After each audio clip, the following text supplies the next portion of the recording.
talonné sur une valeur matérielle comme l'or, ça indique que la planche à billets des banques centrales peut tourner tant qu'elle veut, c'est ça, il faut quand même l'expliquer pour ceux qui... Alors, oui, la monnaie actuelle, elle est créée à partir de rien.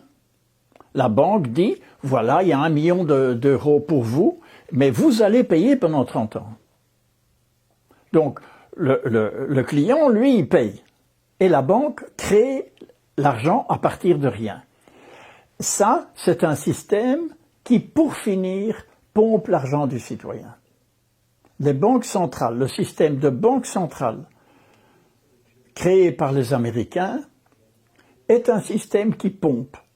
Qui pompe quoi? Mais l'argent des citoyens. Et oui, et crée de l'endettement. Et crée de l'endettement. Et s'enrichit. Et s'enrichit. Parce que d'une certaine façon, l'endettement, si on le comprend bien, c'est une forme de vol.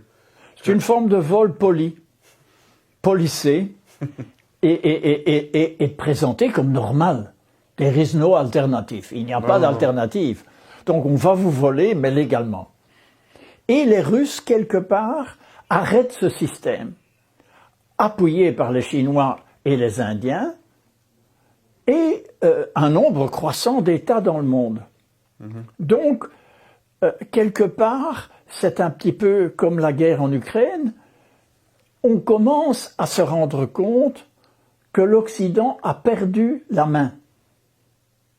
L'euro et le dollar ont perdu la main, ont perdu la domination, on va vers autre chose.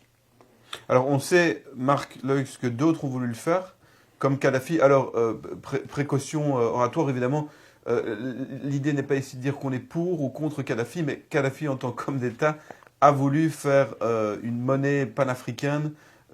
Adossée à l'or. Tiens, qu'est-ce qu'il est devenu Et d'ailleurs? puis on l'a tué. Et avant ça, l'Irak, le chef de l'Irak voulait aussi commencer à payer, à faire payer son pétrole autrement qu'avec le pétrodollar. Saddam Hussein, on sait que Saddam Hussein. On sait qu'il était très copain avec les États-Unis, notamment avec la famille Bush, mais que dès qu'il a décidé de ne plus obéir, on l'a éliminé. Voilà. Alors, la bonne nouvelle, c'est qu'il y a extrêmement difficile de tuer et Poutine, et toute la Chine, et toute l'Inde. Ouais, c'est des millions de personnes. Oui, donc, et même les chefs d'État, ils sont pas accessibles à être tués. Donc, la bonne nouvelle, c'est que on a perdu. We lost the game.